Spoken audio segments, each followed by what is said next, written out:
Sa ulo ng mga nagpapagang balita. Mga ipinagbawal na gatas at produktong mula China na aktuhang ibinebenta pa kaya persahang ipinatanggal.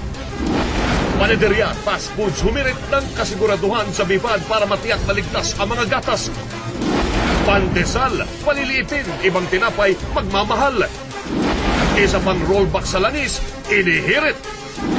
Pag-rescue sa 14 na nakulong sa minahan sa Benguet, pahirapan.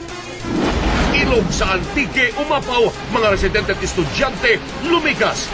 That we are committed to the process of peace in Mindanao. Pangulong Arroyo, tinalakay ang mga suliranin sa Pilipinas sa UN Assembly sa New York. Mga dating UAAP coach, may payo para sa Game 2 ng Lazal versus Ateneo.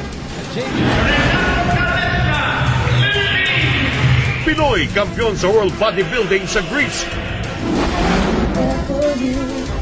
Dating Backstreet Boys member, hanga kay Sara. Wendy Valdez, bumigay sa bugbog ng intriga. And I don't think nakakasanayan ng isang taong nasaktan. Ang iniwang habili ng ama ni Gabi. At ang mga pambato sa pinakamahaba at pinakamalaki.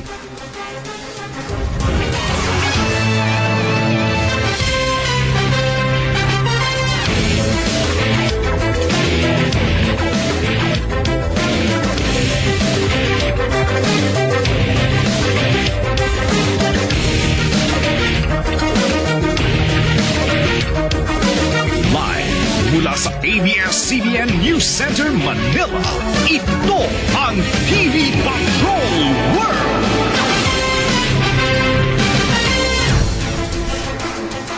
Magandang gabi, Pilipinas! Kami ang mga patrol ng Pilipino. Nagbabalita at naglilingkod sa inyo saan man sa mundo.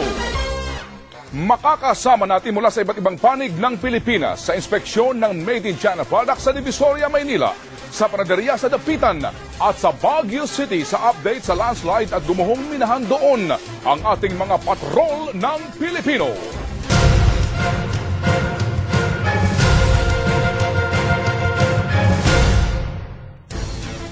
Itinodo na ng Manila Sanitation Office at Police ang pagpapatanggal sa Divisoria ng mga milk products